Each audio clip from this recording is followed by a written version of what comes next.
What's going on, guys? It's Sensei Adam and welcome back to another Brawl Stars video. Today we're going to go ahead and rank every single brawler star power in the game, but I'm going to do things a little bit different this time. Instead of ranking them across each other like I usually do, I'm going to go ahead and rank which ones are the best value, because if you guys know, it costs 1,000 tokens per star power, so that's a huge investment. So you want to know what's the return on investment that you're going to get for all of those tokens. Like, some star powers, they might seem good, but they're not going to necessarily improve that brawler's overall ability, like if you didn't even have it. So if you guys enjoyed the video, make sure to leave a like and subscribe to the channel for more Brawl Stars videos. So let's just go ahead and get into it. So on the D tier, it's all the brawlers that I don't see a significant boost to getting their star power. They're still the same brawlers with it or without it. And at number 19, it's Primo. His star power is that once he lands his super, it makes them basically have a poison effect for like 4 ticks.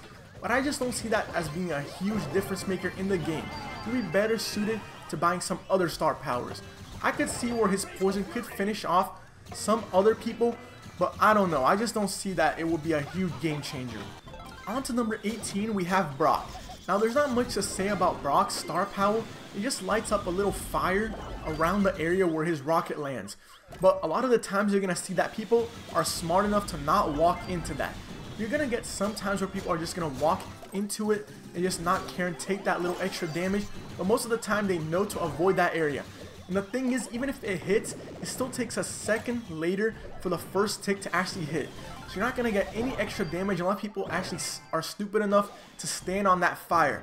So I don't think it's very useful. And Brock is good enough without his star power. On to number 17, which is Poco. Now, his star power before is probably one of the worst, because he was a gem carrier and you had to actually die in order to actually use it. But they did switch it up, and now it heals 300 with your regular attack. But the thing is, most of the time you're not going to use your attacks to heal 300 for your allies. That's just a waste of an attack. And even if you use all 3 attacks to try and heal your friends, that's just a 900. You're just going to let them live for one thing longer. Now you're going to have to wait 6 seconds to have all of your attacks loaded up again. I just don't see it as a useful star power. Poco's still great without it. And last but not least, on the D tier, we have Daryl. Now, his star power is to basically make him close to invincible when he uses his super. But the thing is, it doesn't give him like a real special ability. It just makes him like not take as much damage when you're using his super.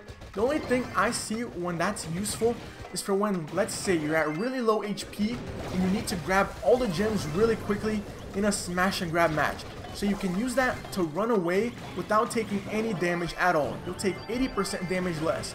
But the thing is, with his regular super, it's already really hard to attack, like to hit him when he's using it, because he's using it really fast. Unlike Bull, where he goes really slow, since he goes really fast, it's already hard to hit him. So usually you're not going to take a lot of damage while you're using it. I don't see it as a really good star power to invest in. Moving on to the C tier, and these are the ones that I think could be useful in like some certain situations, but overall they're not worth the investment of 1,000 tokens. And first off, at number 15, we have Pam. Now, some people might say her star power is useful because it heals 30 health per shot that you hit. But if you think about it, 30, that's almost nothing.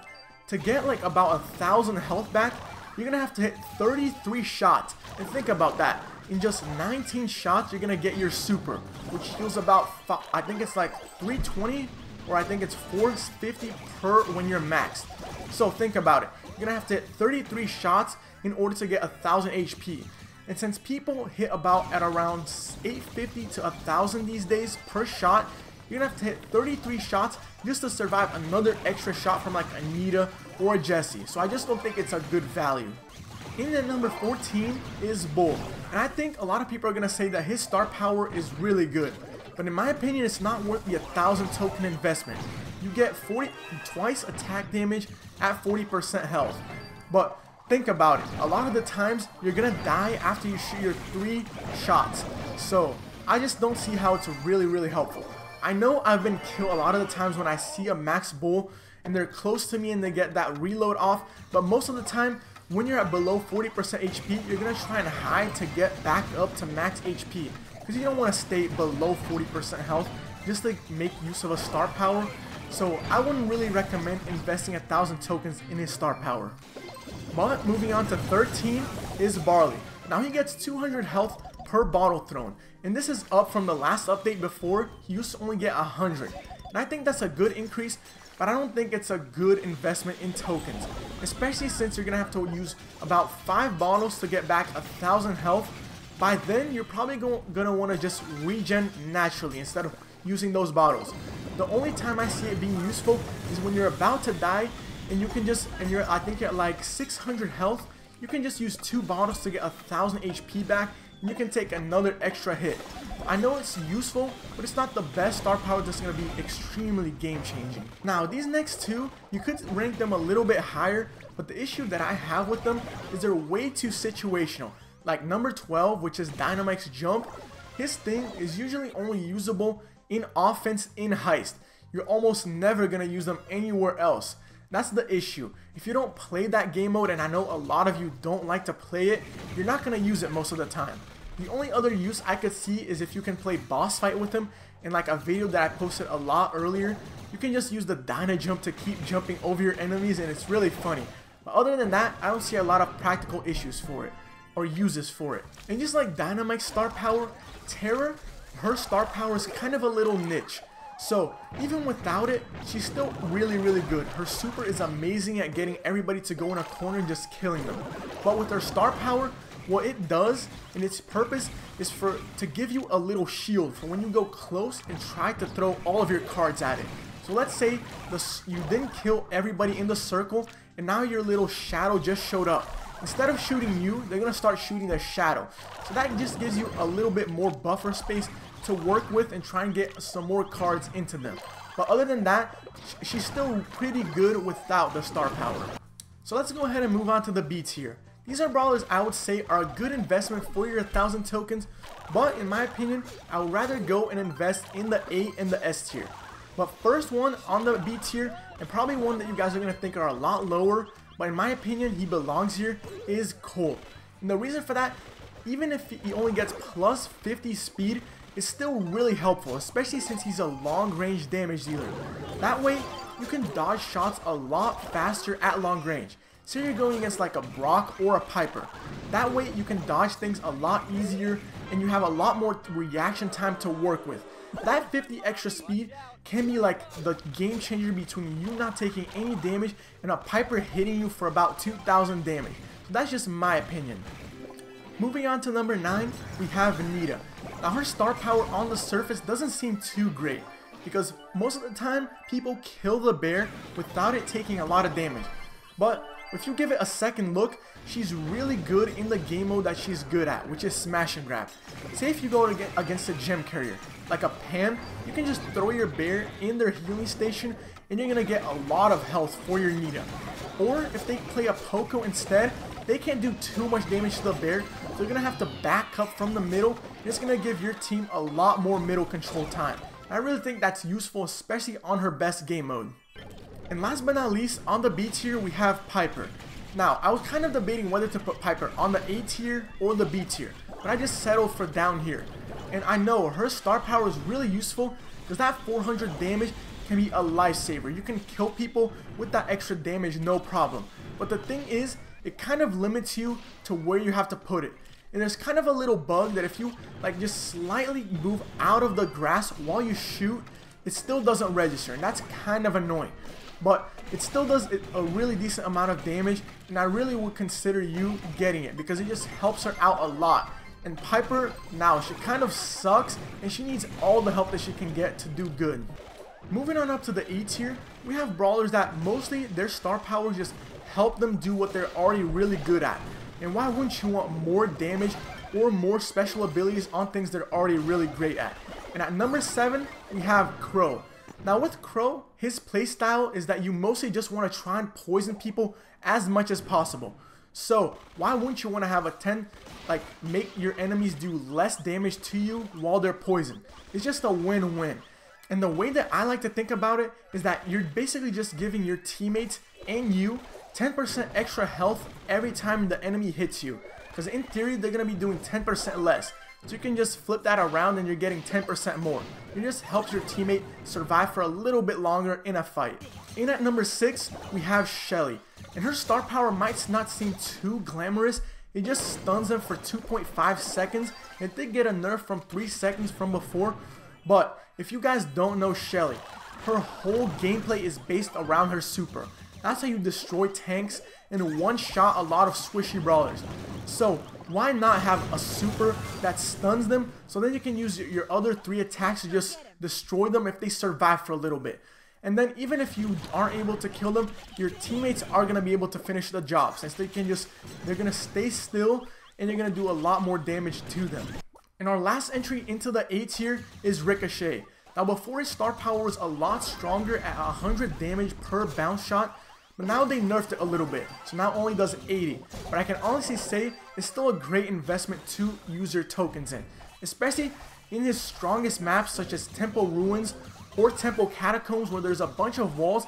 His extra bullet speed and extra damage just helps you finish opponents a lot faster. And who wouldn't want to get extra damage for stuff you always do with Rico, just bounce shots off the wall? It's just a great investment in my opinion.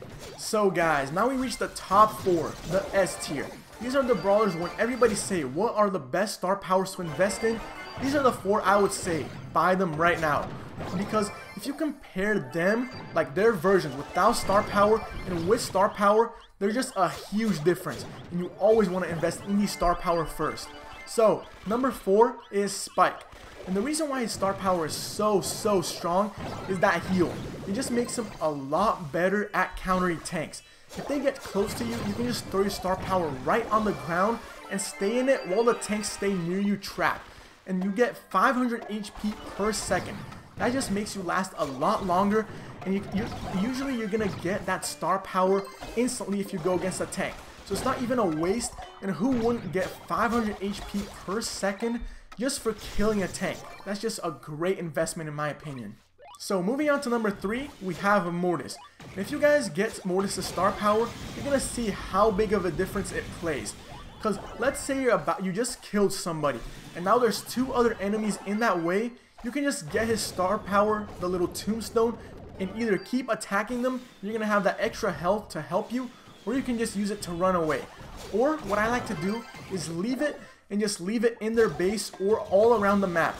So in a time that you need it later on, you can just get it. And it's just a really unexpected way to get a lot of health back, and your opponent's going to be like, wait, he has a lot more health now?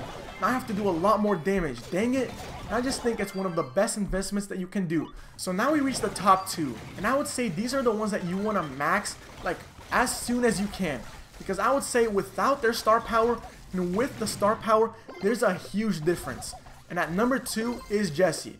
And you guys know why Jessie's all the way up here. If you go against a max Jessie, they just throw that turret and spam shoot it. Like as soon as they can, they just keep spam shooting. And it's so annoying to take it out. If you don't have a damage dealer like a Cole or a Rico, or somebody that can get close to it and insta-kill it, it's so hard to take it out because it heals for 800. For the most part, she's going to heal that thing up so much that by the time you do take it out, she's already going to have another one ready for you guys, and she's going to throw it and start spam shooting all over again. And you guys know, Jessie's probably one of the most annoying brawlers right now when maxed. So of course, I recommend maxing her out as soon as you can. But number 1, and possibly the best investment if you're looking to spend 1,000 tokens, is Bo. Now you might be asking, why? Bo isn't the best brawler currently right now. And yes, but think about it guys. What's the big difference between a non-maxed Bo and a maxed Bo? Well, it's a huge difference. If they don't have their star power, Bo is almost useless. Think about it. Without seeing the grass, where are you going to play him? As a gem carrier in smash and grab? Nah, there's better options. Poco and Pam are a lot better. Where are you going to play in? Bounty? Snake Prairie? Well, Snake Prairie, of course, you need his star power. The only good map I would say that he is good in is either Star Gulch or Shooting Star as like a poke damage dealer for like a Piper and a Broth. But other than that, you need a star power in order to play him. No exceptions. But anyways guys, I hope you enjoyed the tier list. If you did, make sure to leave a like and subscribe to the channel for more daily Brawl Stars content. If you have any comments, like you think I messed up on one of the brawlers, just leave a comment down in the comment section. I always try and read every single one of your comments. But I hope everybody enjoyed the video, and thanks for watching, and I'll see you guys next time. Peace.